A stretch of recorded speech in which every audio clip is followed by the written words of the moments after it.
This morning I said things were primed to explode, and well, friends, they kind of have. All over the Middle East, we have some major news coming out. We covered the assassination of Fuad Shukr in the outskirts of Beirut.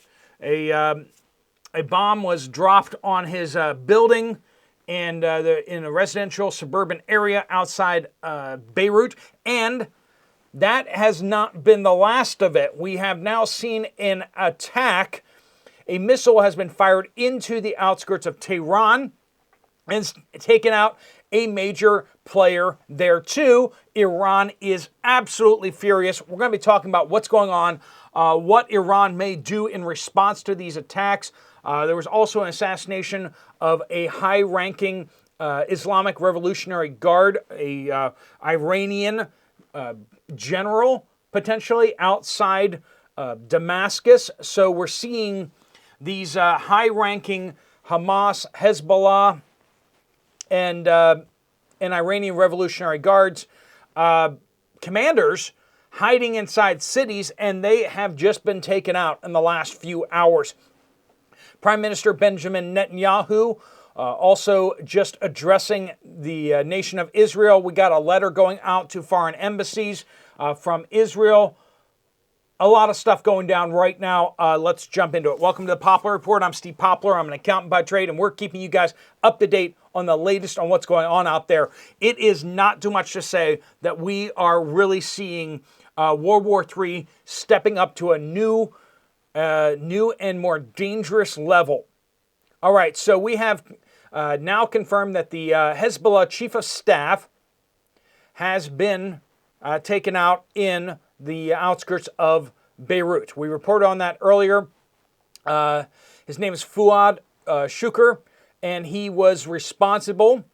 Let me just read the letter from Israel to the Minister of Foreign Affairs to national leaders around the world. Your Excellency, Israel carried out yesterday a precise strike in Beirut against Fuad Shukr, also known as Saeed Musan, the most senior military commander of Hezbollah. That's the one that's up in Lebanon, right? Who was responsible for the murder of 12 children while they were playing soccer in Majd al-Shams, as well as for the murder of many other Israeli citizens.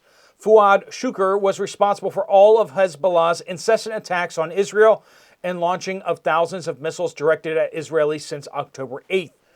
In addition, Shukr was also responsible for the 1983 attack against U.S. Marines stationed in Beirut, which resulted in the murder of 241 U.S. soldiers and 58 French soldiers. Shukr was even included on United States' most wanted terrorist list with a $5 million reward on his head. In yesterday's attack, Israel sent a clear message: we will harm with greater force whoever harms us. The state of Israel will continue to defend itself and its citizens. The world must support Israel at this time and demand an immediate cessation of Hezbollah's attacks, its withdrawal to the north of the Litani River. That's important, friends. That is the area that they're talking about potentially invading in the very near term. The southern part of Lebanon up to the Litani River, and its disarmament in accordance with UN Security Council Resolution 1701, which they've never followed. Tens of thousands of Israeli residents who have been forced to leave their homes in northern Israel must return home safely. Israel is not interested in an all-out war, but the only way to prevent this is immediate implementation of Resolution 1701. So, that is laying the groundwork for the invasion of Lebanon for sure. But as you can see, Fuad Shukr, not only wanted by Israel, but let's just say the United States had a prior pressing engagement with him as well. He is now gone. They have recovered his body. It is confirmed that he is gone. Now, let's talk about the that one. Iran was upset about that one. But Iran just installed their own new president, right? And so they have the inauguration. So all these important people went up to Tehran. And one of the people that went to Tehran was Hamas's chief political officer, Ismail Haniyeh. his bedroom in his guest house that he was staying in. He was staying in an Islamic Revolutionary Guard, or IRGC, guest house. His bedroom had a missile fly right in it, and he is now gone. Interestingly to note that in the same building, same guest house, a different floor, the Secretary General of the Palestinian Islamic Jihad was there too, but he was not harmed in this attack. Apparently this was an air-launched missile, so somehow Israel got a fighter jet into the outskirts of Tehran, enough to fire a air-launched missile that went through the bedroom window hundreds of miles away, which you have to admit is technically extremely impressive. Now, some of you guys have said, Steve, why do you support Israel? And I think that I put out a comment just not too long ago, and I said I don't support Israel any more than anyone else in America does. I mean, like, I don't volunteer for their military. I don't give them money. This whole thing about now if you have an opinion, you're supporting something. I'm not participating in any way in what Israel's doing. And you know what? If I frown at them and I don't like something that they're doing, that means nothing to Israel. I'm not out there on the battlefield doing something, for sure, for or against Israel. You and I having our opinions about things it's a good conversation to have, but really in the reality of things, it doesn't do anything, right? Now, what I do is I recognize that Israel is a sovereign state, a sovereign nation, has the right to defend itself. And for those of you who don't realize what Israel has been attacked with and the attacks that have gone against it, and you just want to look at what they're doing now, it is significantly proportionate to what they have received. Hezbollah keeps launching missiles at them. Like, if your neighbor was like literally just firing their boomstick at your house and riddling your house with bullets.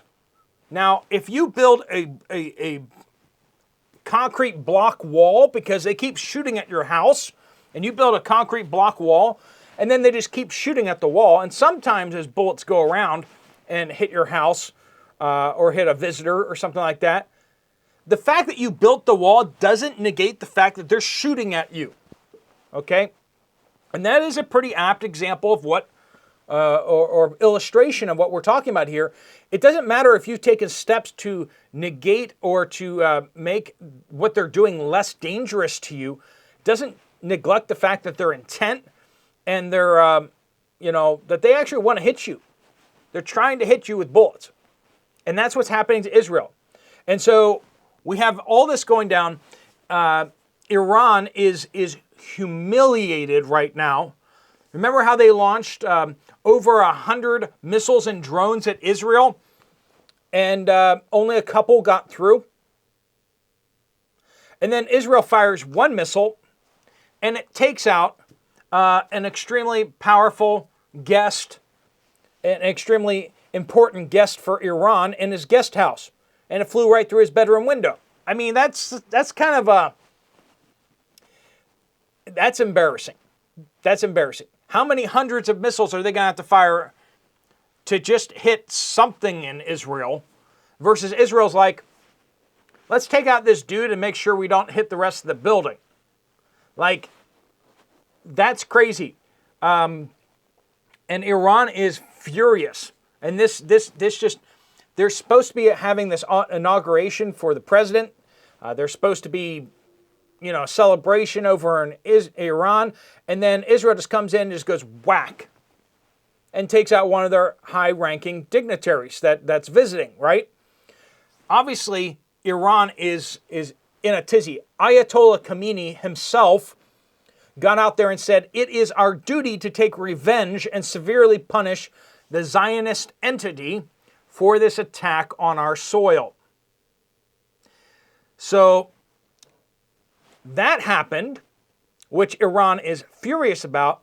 And then a high-ranking, we don't have a confirmation on who just yet. The initial reports saying that Brigadier General Amir Ali Haji Zada, the commander of Islamic Revolutionary Guard Corps, IRGC, which is Iran. I always want to say Iranian Revolutionary Guards because that makes more sense. But they're aerospace forces. So basically, he's in charge of all their missiles, all of their rockets, all of their drones, which is kind of a big part of what the IRGC does, right? They fire missiles at people. They fire drones at people and ships and all that kind of stuff like that. This dude allegedly was on the outskirts of the Syrian capital of Damascus when he ran into a missile in his car. Actually, I don't know the circumstances around that, but apparently there was a missile or drone strike, and it did seem to take out somebody high-ranking. We're not getting confirmation just yet that it was indeed this brigadier general, but Syrian Damascus is cordoning off the entire area of the city. So we're now hearing that it seems to be a senior member of the Islamic Revolutionary Guard Corps.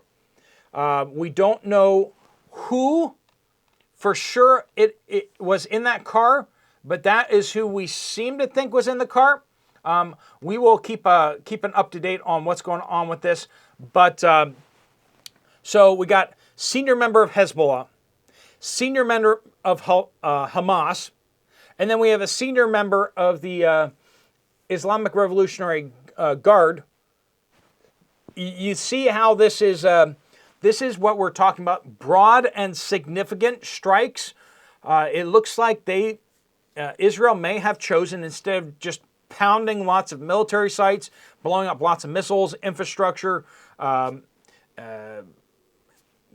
terrorist training camps, all that kind of stuff like that. Instead of doing that, they've just gone out there and went whack, whack, whack to some of the most important leaders out there.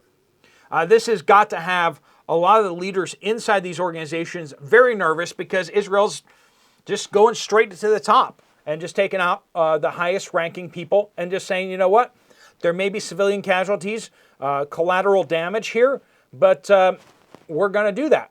And you can, just the fact that Israel's able to pinpoint these high-ranking members who are supposed to be, their travel plans, their locations is top secret, but somehow Israel is just finding them and taking them out one by one, and that is big news out there. So what will happen next? Some people are saying what Iran will do is fire another wave of drones and missiles at Israel so that Jordan and United States and everyone else can shoot them down. And then Iran will go, we were upset, so we got back at you by firing this whole wave of drones.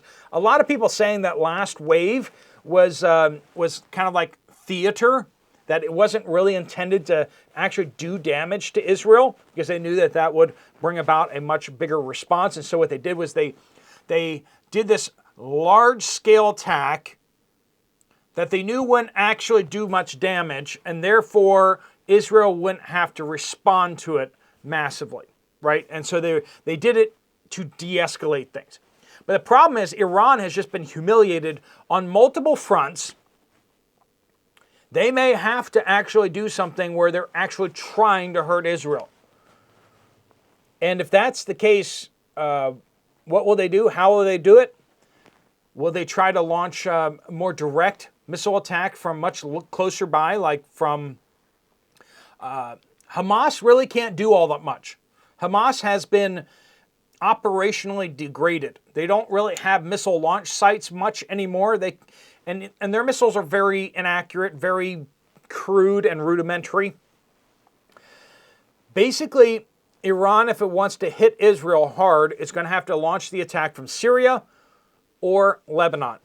That's where they have their missiles. That's where they have the sophisticated missiles, the missiles that can actually do stuff and actually penetrate Israel's defense network and everything, or at least has a chance to do so. But if they do that, it's going to give Israel all the justification in the world it needs to go into southern Lebanon. So far, Syria has mostly stayed on the sidelines, and I think Assad has basically said to the Iranians and the Hezbollah in the country is like, hey, you can't use our area for large-scale launches into Israel because that would provoke a much larger response against us. So you got to keep it kind of toned down and tame. Of course, with the assassination outside Damascus, that may have made it so Assad will be more okay with authorizing Hezbollah to use Syrian locations for part of this counterattack. Or are they going to do something completely different? Israel has been keeping their athletes at the Olympics under lockdown and also top secret where they are and what they're doing at all times, because they're concerned that Iran's going to try to take this out on their athletes in Paris. So a lot of stuff happening. We don't know exactly what's going to happen beyond these things. Prime Minister Benjamin Netanyahu just got done doing an address to the nation where he basically laid out what had just happened, what they had just done. He notably did not mention the missile flying into the dude's bedroom in Tehran, knowing that is going to be a cause for a dramatic escalation with Iran. Potentially, he left that off so it's not to inflame them any further. The purpose there was to take out the leader of Hamas, not to provoke Iran necessarily. He just happened to be in Iran when that happened. So we will see what happens next. I am a little surprised that either they didn't know that the Secretary General of the Palestinian Islamic Jihad was a couple floors away. I'm surprised that they didn't take the whole building down. But then again, it did seem like they were trying to limit collateral damage and other civilian casualties in the area because they knew that would really get Iran going crazy. But we will see in the coming hours and days what Iran will try to do in response. Also, the question is Israel done at this point? Or do they have more that they plan on doing? And we'll keep an eye on what they're doing with the reserve units. I expect that they will start calling up more reserve units in the coming days under whatever guise that they want to in order to mobilize them for the movement into southern Lebanon. But that letter going out to all the embassies out there saying that he is that they are demanding that Hezbollah withdraw from south of the Litani River gives you an idea that that's the strategic objective of the invasion. And they're demanding that they get the strategic objective of their invasion, or else they're going to invade and achieve that strategic objective anyway. All right, friends, we'll keep you updated what's going on out there as best we can. Thanks so much for watching. If you want to check out another video from this channel, there's one right up here. If you want to check out my take on Bitcoin and cryptocurrencies, I did just post that over on our Poplar Prepper channel to talk about that compared to precious metals, explaining how cryptocurrencies work, what their use cases is in a grid down situation, that type of stuff. If you have questions about that or you want to learn more about that, this is a beginner's introduction to cryptocurrencies. Thanks so much for watching. Steve Poplar of the Poplar Report, out.